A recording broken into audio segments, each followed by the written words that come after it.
नमस्कार दोस्तों। क्या आपने कभी सोचा है कि संविधान में ऐसा कौन सा प्रावधान है जो हमें धर्म, जाति या लिंग के आधार पर भेदभाव से बचाता है?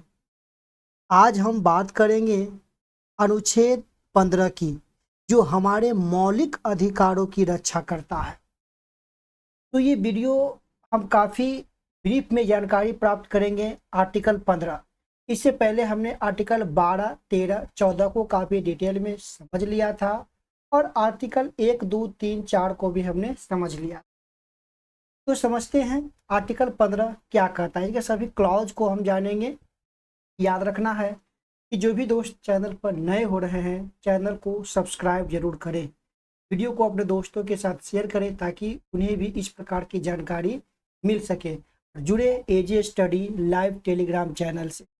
चलिए वीडियो की शुरुआत करते हैं। आपने देखा होगा आर्टिकल 15 क्या कहता है। भेदभाव के विरुद्ध विरुद्ध अधिकार है इसमें दिया गया है। भेदभाव के विरुद्ध अधिकार इसमें दिया गया है। कहता है कि अनुच्छेद 15 नागरिकों को राज्य के द्वारा किसी भी प्रकार के भेदभाव से सुरक्षा देती है। विशेष रूप से, याद रखना है, विशेष रूप से या केवल धर्म, जाति, लिंग या वंश, जन्म स्थान के आधार पर राज्य कभी भी भेदभाव नहीं करेगा। हम आपको बता चुके हैं आर्टिकल 12 में कि राज्य का परिभाषा क्या है। ठीक है, तो ये शब्द को याद रखना है। अब यहाँ पर दो बात याद रखना है, विभेद नहीं करेगा, ठीक है, और विशेष रूप से यानी केवल। अब इसके कुछ क्लॉज के माध्यम से हम समझते हैं पूरे डिटेल से आर्टिकल 15। सबसे पहले अगर हम बात करें क्लॉज 1, आपको स्क्रीन पर दिख रहा होगा। क्लॉज 1 कहता है कि राज्य किसी नागरिक के साथ केवल धर्म, नस्ल, जाति, लिंग या जन्म के आधार पर, याद रखना केवल वाले पॉइंट को अंडरलाइन करिएगा, अभी हम लिख नहीं पा रहे हैं, ठीक है, लेकिन जल्द ही हम लिखने वाले भी काम इस पर चालू करेंगे। इसमें क्या किया है कि राज्य किसी नागरिक के साथ केवल धर्म, नस्ल, जाति, लिंग या जन्म के आधार पर, याद रखना, दुकानों, सार्वजनिक स्थानों, होटलों, रेस्टोरेंट या सार्वजनिक मनोरंजन के स्थानों के उपयोग में भेदभाव नहीं कर सकता है। केवल लगाने का मतलब हुआ कि ये तो फिक्स है कि धर्म, नस्ल, जाति, लिंग, जन्म के स्थान पर भेदभाव नहीं किया जा सकता है, लेकिन कुछ ऐसे प्रावधान होंगे जिस पर भेदभाव किया जा सकता है। लेकिन धर्म, नस्ल, जाति, लिंग या जन्म के आधार पर कोई भी दुकानदार या सार्वजनिक स्थानों या होटलों, रेस्टोरेंट या सार्वजनिक मनोरंजनों के आधार पर अगर उसे हटाता है या भगाता है, ठीक है, तो वह जो है आर्टिकल 15 के अनुसार वो क्या होगा, उल्लंघन होगा। ठीक है, इस पर आप या हम जो है डायरेक्ट सुप्रीम कोर्ट या हाई कोर्ट जा सकते हैं। आर्टिकल 32 के अनुसार सुप्रीम कोर्ट और 226 के अनुसार हाई कोर्ट जा सकते हैं। ठीक है, अब कुछ और इसके प्रावधान को देखते हैं। एक उदाहरण भी यहाँ पर दिया गया है कि कोई व्यक्ति सिर्फ इसीलिए होटल में प्रवेश से नहीं रोका जा सकता है कि वह दलित या महिला है।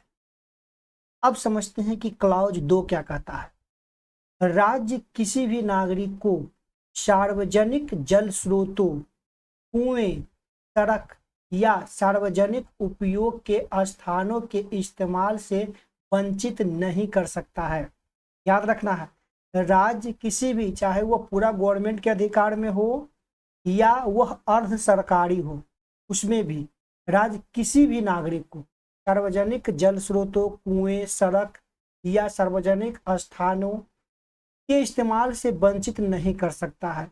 यह समान नागरिक अधिकारों की गारंटी देता है। अब बात करते हैं क्लॉज 3 क्या कहता है। क्लॉज 3, 4, 5 और 6 में कुछ विशेष प्रावधान किया गया है। अब समझते हैं ये विशेष प्रावधान क्या है। तो क्लाउज 3 की बात करते हैं तो कहता है कि राज्य महिलाओं और बच्चों के लिए विशेष प्रावधान बना सकता है। ये बात आप समझ चुके हैं, क्योंकि शुरुआत में केवल दे दिया है कि केवल जो है धर्म के आधार पर, मूल वंश के आधार पर, जाति, लिंग या नस्ल के आधार पर जो है भेदभाव नहीं कर सकता है। लेकिन आर्टिकल 15 का जो क्लॉज 3 है उसमें कुछ विशेष प्रावधान इसमें जोड़ा गया है और कहा गया है कि राज्य महिलाओं और बच्चों के लिए विशेष प्रावधान बना सकता है।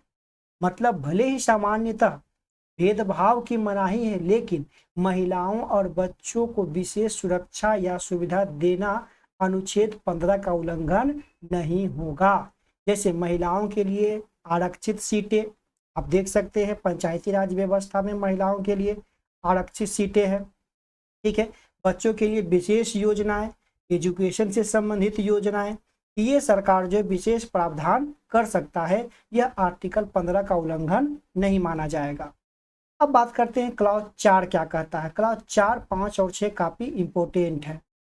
क्लॉज 4 कहता है राज्य सामाजिक और शैक्षणिक रूप से पिछड़े वर्गों के लिए विशेष प्रावधान कर सकता है। याद रखना है, राज्य जो है जो सामाजिक और शैक्षणिक रूप से जो पिछड़े वर्ग हैं उनके लिए भी विशेष प्रावधान कर सकता है। यदि इस आधार पर कोई सुप्रीम कोर्ट या हाई कोर्ट में अपनी याचिका दायर करता है कि कोई व्यक्ति को विशेष अधिकार दिया जा रहा है, ओबीसी या एससी एसटी को, तो उस आधार पर जो है आर्टिकल 15 लागू नहीं होता है। याद रखना है, उदाहरण के लिए ओबीसी एससी एसटी के लिए आरक्षण, यह संशोधन 1951 के द्वारा जोड़ा गया था ताकि शैक्षणिक संस्थानों में आरक्षण का प्रावधान हो सके। क्लॉज 5 क्या कहता है। क्लॉज 5 कहता है कि राज्य शिक्षण संस्थानों, सरकारी या सहायता प्राप्त निजी संस्थाएं में पिछड़े वर्गों के लिए आरक्षण लागू कर सकता है। याद रखना है, यह अल्पसंख्यक शैक्षणिक संस्थानों पर लागू नहीं होगा।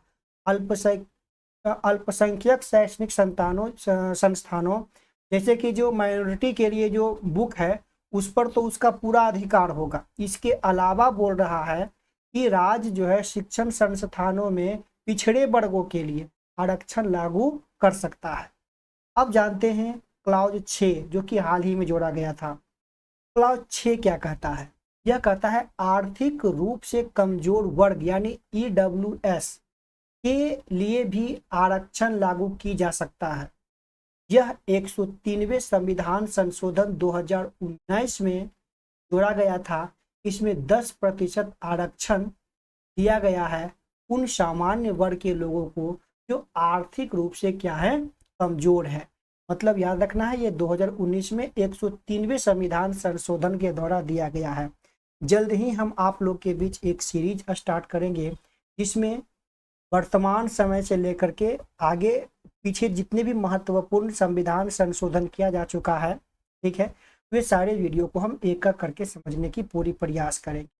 अगर एक छोटा सा सारांश में समरी इसका निकालें तो क्लॉज 1 क्या कहता है, राज्य द्वारा धर्म, जाति, लिंग, जन्म स्थान के आधार पर भेदभाव नहीं किया जाएगा। क्लॉज 2 सार्वजनिक स्थानों में समान पहुंच। 3 कहता है महिलाओं और बच्चों के लिए विशेष प्रावधान। 4 कहता है सामाजिक और आर्थिक रूप से पिछड़े वर्गों के लिए आरक्षण।